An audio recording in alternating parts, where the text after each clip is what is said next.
Almost any Japanese person can recount the story of chūken Hachikō, faithful dog Hachikō, Japan's most beloved dog and national symbol of loyalty, honored for returning every day to Shibuya's bustling train station to wait for his master's return, even long after the man's death. Few, if any, know of or are willing to acknowledge the pup's miscreant sibling, Taida Pachiko, slothful dog Pachiko.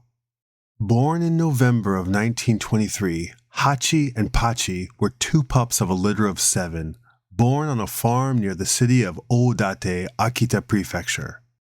Their owner, Hidesaburo Ueno, a professor in the agricultural department at the University of Tokyo, adopted the pair and brought them back to Tokyo, naming them after the Japanese onomatopoeia hachipachi, used to describe the sound of popping bubble wrap, a new and popular pastime in 1920s Japan.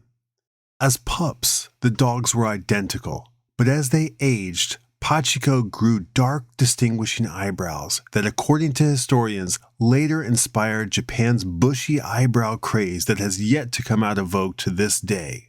With his distinguished eyebrows, Pachiko soon gained the favor of Professor Ueno as the more clever of the pair, who later remarked in a letter to his wife regarding the all-night vigils at the station by the less adroit Hachiko while the professor was away on lecture tours, "You must be kidding me. That silly dog Hachiko waits overnight for me at the station?" During most days, however, while the professor was lecturing his students at nearby Tokyo University, the two dogs, though siblings, would often spend their time separately in Shibuya.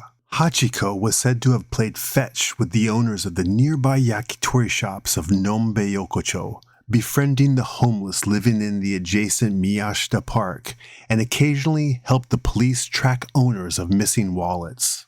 Pachiko, contrarily, would meander the red light districts of Dogenzaka, where patrons of the many bars would frequently put cups of sake for the dog to lap up, as well as lit cigars that the dog would seemingly smoke as he chewed upon them, before stumbling off to pass out drunk in the gutter on a mid-afternoon binge. After sunset, the two brothers would meet at the station, Pachiko tipsy and late, Hachiko scornful yet always sympathetic.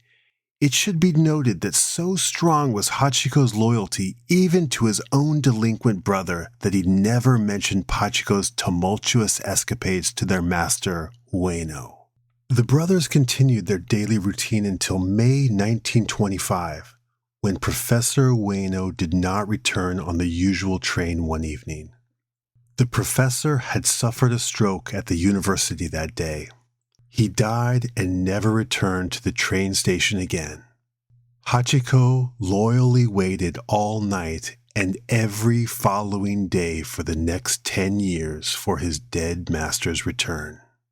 Pachiko was said to have waited just a mere 10 minutes before staggering back to Dogenzaka for more sake, never to return for his master again. Within several months, both dogs were eventually found new homes. Hachiko to a middle-class family of 4 in a neighborhood adjacent to Shibuya.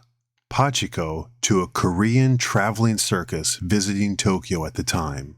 In August of 1926, while touring the Japanese countryside with the circus as Oyaji Inu, the amazing cigar-smoking, gambling, womanizing dog drunkard, Pachiko had gained so much notoriety that he had become a national fixture in homes as Japanese flocked to decorate their walls with prints from Cassius Marcellus Coolidge's Dogs Playing Poker series, which were directly inspired by the dog.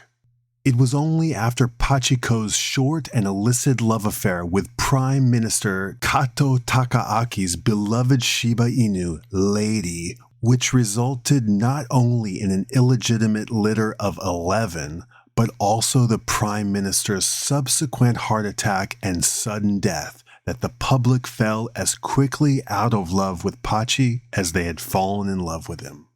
Soon after the scandal, he boarded a tramp steamliner back to the port city of Busan with the circus, where he spent out his living days. While Japanese could never forget Hachiko, who waited faithfully each day at Shibuya Station for Professor Ueno's return, for Pachiko, much remains swept under the Japanese tatami of shame.